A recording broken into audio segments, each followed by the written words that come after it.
Hello, this is Destron Designs here.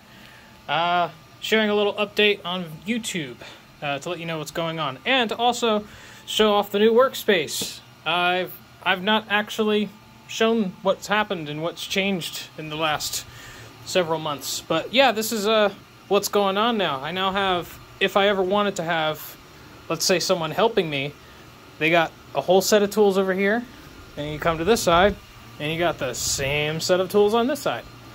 So, that's what's going on here. 2 heat sealers, same old printers, not for long though. And then, paint station, I got a new air compressor. Look at this bad boy. Look how big that is. Oh, look how big that is. It's a big, nice air compressor. It's very nice. Got this little vent going out here, this window here. Yeah, it's a little ghetto, but it's fine. Working on a few things here and there. So, this is a new rack where I have some of my toys and things that are still here that I use for parts. These guys are waiting for their boxes. I ordered a bunch of little KO boxes to put them in so that they're not, getting covered in dust. And so, anyway, so to let you know what's going on, I've shut everything down temporarily. Whatever orders I have now, I'm fulfilling everything I got to the best of my ability. But as soon as I run out of all my FDM material, I won't be restocking it. My goal is to get rid of all of this and switch everything to this. This thing. This thing has the potential, and this is the new one, this is the M5. I had a Photon Mono X, and I broke the screen on it for the second time. It was totally my fault. I dropped a knob onto the screen and broke it.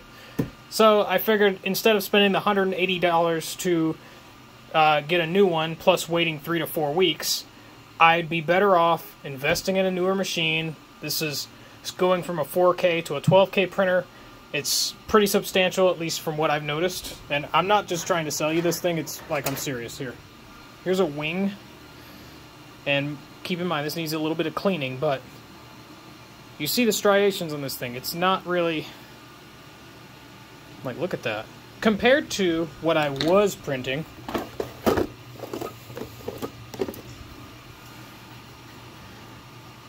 bro, like, what was I doing? This is the old one from the Mono X, and this is from the M5. Substantially less work needs to be done to make this a finished part than this. Yeah, these were terrible. They're still there. I gotta clean them up and do all kinds of stuff to them. But this is the future. I'm moving everything towards resin printing. Resin is surprisingly durable. It has a little bit. It has enough flex to it. See that? That I think it'll be fine enough to just replace everything that I'm currently FDM printing with this. Plus, it'll allow me to get more accurate colors.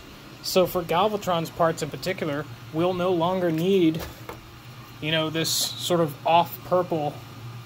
You see how bright this purple is compared to that? I know it's hard to tell on camera, but... Plus, look at all those lines. Ugh. We don't need that. We can do better. We can do much better. And I actually have a purple that'll perfectly match his purple. Just like that. And the tool is right here. So my plan over the next long period of time, I'm not going to put a date on when I'll be coming back, but my plan is to transfer all of my pre-existing catalog over to resin, including display stands. That's right, these things that I print one piece at a time. Now, I've run into a clear problem of the supply not meeting demand. I'll have people order a buttload of these seeker stands. We're talking like 20 every week flying out the door. And the problem is, I can't really print that many seeker stands at once. All these printers are great, okay? That's not knocking FDM printing, but this is really good for making props, for making one-offs, prototypes. It's not really conducive to mass production, at least not to the quality that I want to sell parts at. In order for me to get really good quality prints, it's a long story, but unless you have your settings perfectly dialed in, and it's all, what's the word I'm looking for? it's all circumstantial, right? So if you change your nozzle, that's going to be another variable. How clean your rollers are, it's going to be a variable. How clean this thing is, how the tension on this, the leveling of the bed, how good your cooling fans are working. Oh, there's so many factors that go into getting good prints off of these machines. Retraction, that's not even counting software settings, right? Retraction speeds, telling the motors what to do, and regular maintenance that you have to do on these things every other week just to keep this many machines running properly. So I found it safer for me to just print one piece at a time on these machines. Just one piece. That ensures there's no ugly stringing, there's no blobs, there's no bubbling, because the nozzle has to physically move from one piece, print that, print that, print that, print, and as it moves it can drag material around unless your retraction settings are specifically dialed in for that material and temperature. Not to mention temperature is a big factor with this kind of stuff. It won't print properly and it'll just look kind of weird. And because I have to run this across 11 different machines, I have to tailor that to each machine, because each machine is going to have its own little thing that it likes, depending on, again, your nozzle and how you built it. But this, you make one setting, and that's it. One setting you use across all your parts, and this thing will plug out hundreds of pieces on a single print. I'm exaggerating, maybe not hundreds. Like, we're talking 20, 30 pieces I can load up on a print simultaneously, and it'll print it within a few, like 3 or 4 hours, and I'll have it all done. So, whereas it probably would take me about a week and a half to print 20 seeker stands, that thing could probably do it in a day. Actually, yeah, it could do it. That's not even a guess. It could do this in a day comfortably. 4 hours on the base, 3 hours on the middle, and then a few hours for the adapter pieces, which I could make hundreds of them because they're so tiny. I could load them up on there like little army men. So resin printing is going to be the future of Destron Designs. I think it's time we finally got rid of this, because I find myself moving from place to place very frequently. It's probably not good to have this baggage of this many printers having to come with me everywhere. What I'll do in the next month or so is I'll sell off probably all of this stuff. I might keep, I don't know, I'll probably keep like 4. Because I do like FDM printing for some things. It just depends on what it is.